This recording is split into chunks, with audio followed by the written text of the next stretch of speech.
The reason why I like this one, because they also had a compartment, and this compartment, let's forget about that compartment. What do you have stashed in there? I have my my workout straps in here. What's going on YouTube? You already know it's Cody Cans from Cancel Fitness. Thank you for tuning in. If you're new, welcome.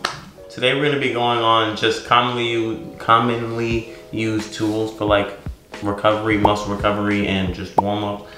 These are the things I have here. I have a Hypervolt, I also have a foam roller, and I have a lacrosse ball, and I'll get into each of them. First, I want to talk about the Hypervolt. It basically does all the work for you, but these they get me fairly pricey. The actual price is in the description.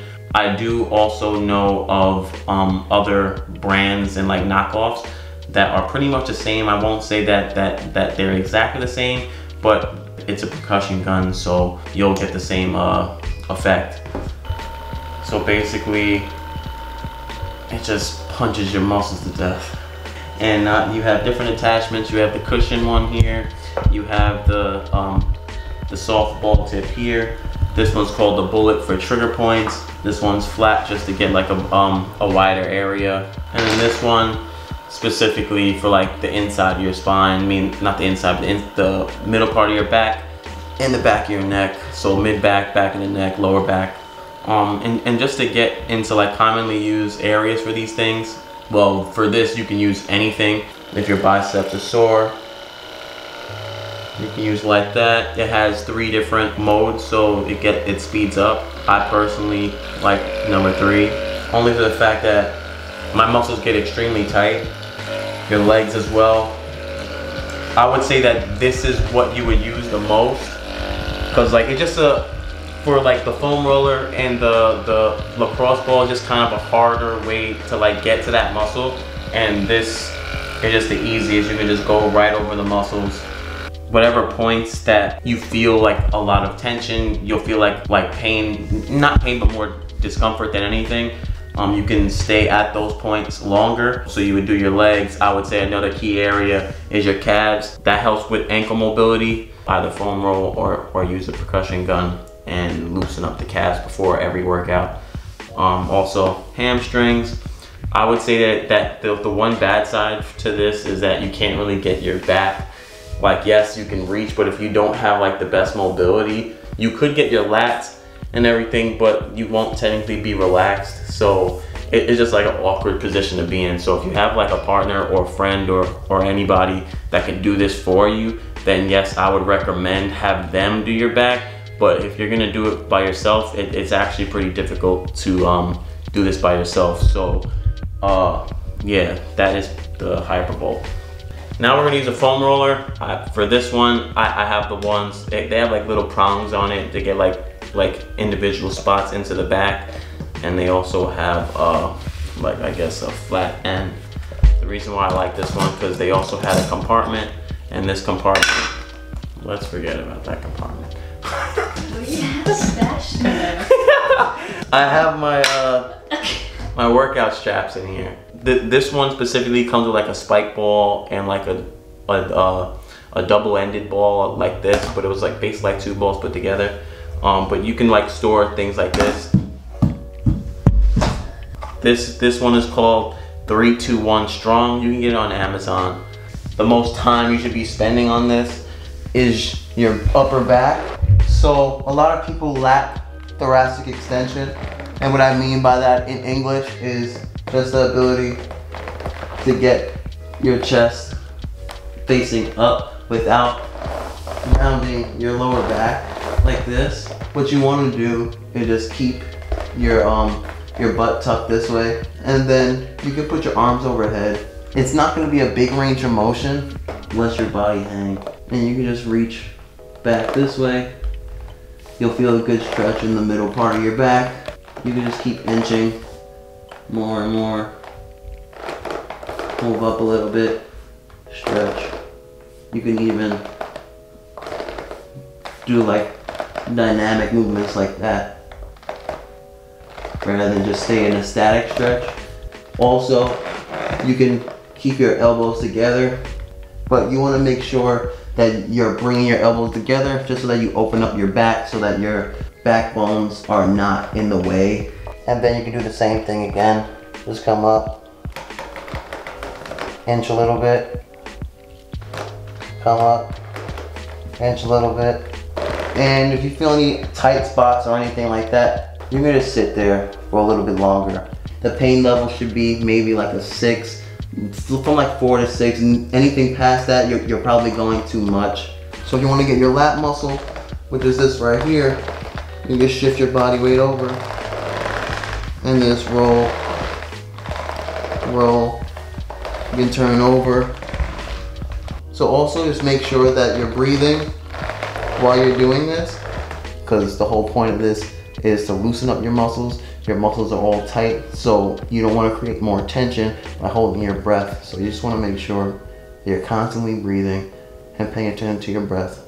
Another common area, your legs.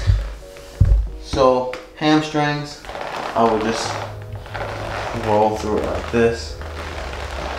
So you just want to make sure that you're rolling the whole entire muscle so that you can, 1, speed up recovery, and 2, before your workouts or anything, you can just make sure that you increase your mobility for the time of exercise. You can hold your body weight up with your arms and roll like this, but if you don't have the upper body strength, then you can just use a lacrosse ball. I also tend to see a lot of people roll their IT band. I personally don't think that you should be rolling your IT band, since the tendon, your tendons aren't gonna stretch and relax. You're kind of just putting yourself through pain for no reason. You should be doing the muscles around the tendon, because that's gonna give you the release and tension rather than the tendon itself. In some gyms, or like some people have like the bigger foam rollers. So obviously for the bigger one, you can probably put both your legs on it. But for this one specifically, I'm gonna do one leg at a time. You just wanna make sure that you're moving up and down along the whole muscle. You can turn your foot outward so your toes pointing out. Roll, toes pointed in, roll.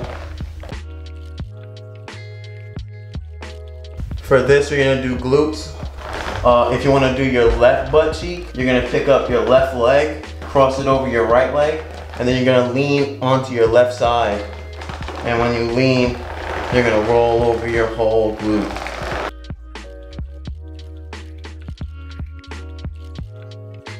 So lastly, we're gonna get into the cross ball. As I was mentioning before, if you can't really hold yourself up with your calves doing that one, then you can do it like this and just use this leg to pivot back and forth.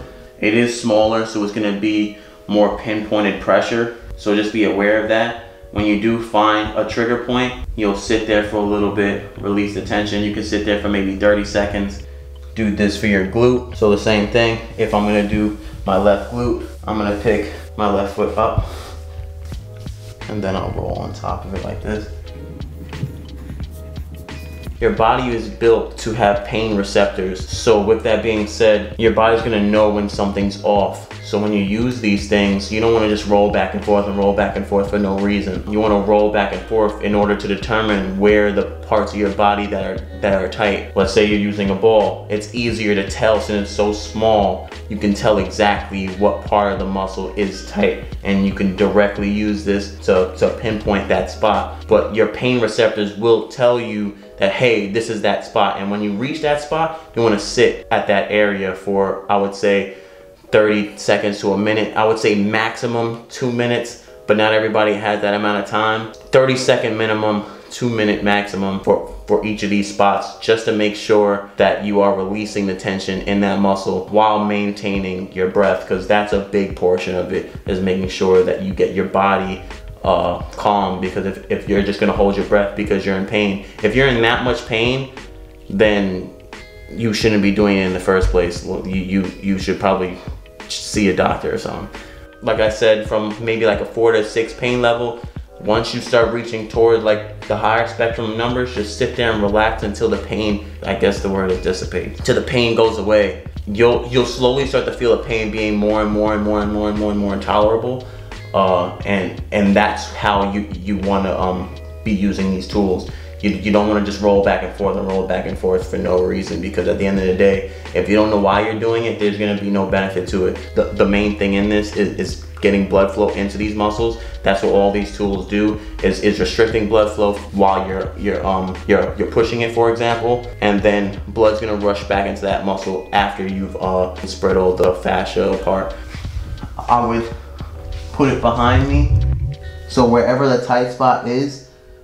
But let's just say if it's too much pressure for you and you still feel that you need some kind of pinpoint in your back, it's easier to do it on a wall. Put the ball on the wall. You can even do this standing up, elbow in front of you or across the body to open up the back musculature, and then you just roll across your back, and you are in control as to how much pressure you're putting back there. So if you want more pressure, shift your butt a little bit more forward and then lean back. And if you want a little bit of less pressure, then you can bring your butt closer to the wall and just lean back that way. Your mid back, your rhomboids, your lat, you can get it here. But I would say one of the key points that you want to get is under the underarm and behind the shoulder. Okay, so just a quick recap of everything. The reason why you do this in the first place is just to make sure that you're properly warming up your body, you're getting blood flow into the muscles. So you can do that before your exercises. You could also do it after your exercises to aid in recovery. You can spend maybe 15 minutes in total before your workout or 15 minutes after your workout. You could even do both. Even if like the day after, like a lot of people tend to be so sore and so like banged up that they are like not even in the gym for like 2 days afterwards, 3 days afterwards, just because their muscles are so sore and so beat up. The 3 tools that you'll be using: foam roller, you can get on Amazon. You have a regular lacrosse ball, and also a Hypervolt if you have the money to do so. I'll end up putting up a few different options so you can see different price ranges and see which one best fits you. If you can get something like this, I do advise to do it. That is the video, guys. If you like the video, make sure you like the video. If you have any questions or anything like that, I'll make sure to get back to you. You can have the questions in the comment section. I do post on Instagram daily if you want to see more content, and that is at Canso Fitness, the same as this channel. So like the video, comment, subscribe, and I'll be seeing y'all in the next one.